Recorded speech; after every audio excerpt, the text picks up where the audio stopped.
मध्य प्रदेश के शिवपुरी में पूर्व गृह मंत्री नरोत्तम मिश्रा ने ब्राह्मण बेटियों को लेकर अशोभनीय टिप्पणी करने वाले आईएएस संतोष वर्मा के बयान को समाज को तोड़ने वाला बयान बताया है।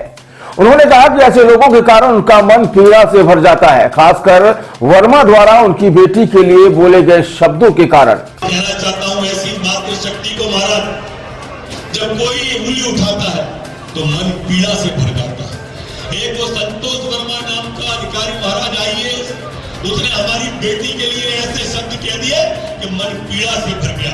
पूर्व मंत्री नरोत्तम मिश्रा ने कहा कि धरती पर कुछ चीजें अमृत के समान है, लेकिन कुछ जीव ऐसे भी हैं जो इस अमृत समान चीजों को हजम नहीं कर पाते हैं। हमने तो सरकार से आह्वान भी किया महाराज कि इस पे कार्रवाई कर दो, वो कार्रवाई नहीं की तो हम सनातन वालों से कह देंगे कि आप बता दो क्या करना है, हम करेंगे।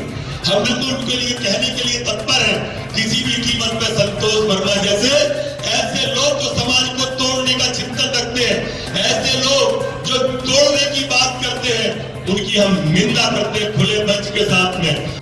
उन्होंने उदाहरण देते हुए कहा कि आयुर्वेद में मधुमक्खी के शहद को अमृत बताया है, लेकिन कुत्ता यदि उसे चाट ले तो मर जाता है। इसी तरह देसी गाय का घी अमृत समान है, लेकिन मक्खी उसे चाट ले तो मर जाती है। नीम को प्राकृतिक हकीम माना गया है। कौवा नीम पर बैठता तो है, लेकिन निबोली को खा ले तो मर जाता है। इसी तरह मिश्री भी अमृत समान है, लेकिन गधा खा ले तो वह भी मर जाता है। उन्होंने कहा कि ये चारों चीजें अमृत है, लेकिन कुत्ते, मक्खी, गधे और कौवे को हजम नहीं होती हैं। इसी तरह सनातन अमृत है, लेकिन ऐसे अधिकारियों को यह अमृत हजम नहीं होता। इसी तरह किसी भी सनातन विरोधी को यह अमृत हजम नहीं होता है। दरअसल पूर्व मंत्री नरोत्तम मिश्रा शिवपुरी में बागेश्वर धाम के पीठाधीश्वर पंडित धीरेन्द्र कृष्ण शास्त्री की कथा के मंच पर पहुंचे थे, जिस दौरान उन्होंने ब्राह्मण बेटियों पर की गई टिप्पणी पर सार्वजनिक मंच से न सिर्फ टिप्पणी की निंदा की, बल्कि सरकार से कार्रवाई की भी मांग की है। कहना चाहता हूं, ऐसी मातृशक्ति को महाराज जब कोई उंगली उठाता है तो मन पीड़ा से भर जाता है।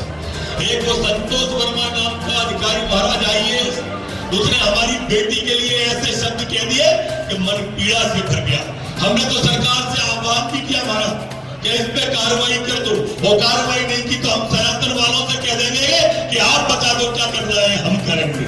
हम बिल्कुल उनके लिए कहने के लिए तत्पर हैं, किसी भी कीमत पे संतोष वर्मा जैसे ऐसे लोग जो समाज को तोड़ने का चिंतन रखते हैं, ऐसे लोग जो तोड़ने की बात करते हैं, उनकी हम निंदा करते हैं खुले मंच के साथ में।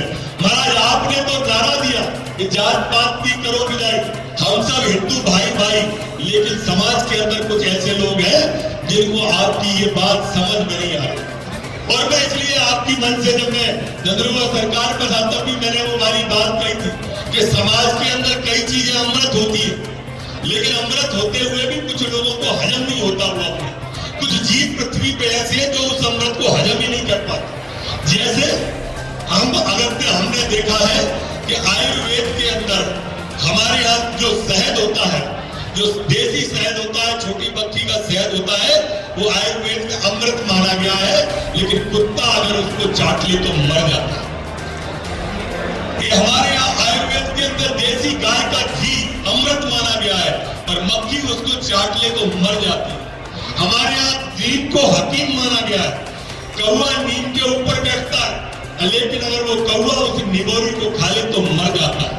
हमारे यहाँ मिश्री को आयुर्वेद में देसी मिश्री को अमृत माना है, लेकिन गधा अगर उसको खा ले तो वो मर जाता है। तो ये चारों चीजें अमृत, लेकिन गधे को, कौवे को, कुत्ते को, मक्खी को हजम नहीं होती।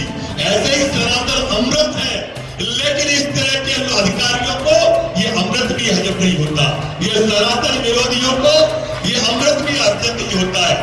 मेरे आप सब इतनी बड़ी दूरदृष्टि, दूर तक मुझे एक महाकुंभ शिवपुरी के अंदर मिनी कुंभ जो बागेश्वर महाराज ने लगा दिया है, चारों तरफ नरमुंड दिखाई दे रहे हैं, चारों तरफ भक्तों का मेला ही मेला दिखाई दे रहा है, हनुमत भक्तों का टोला दिखाई दे रहा है। महाराज आप तो अद्भुत है, और जितनी आपकी तारीफ की जाए कम है।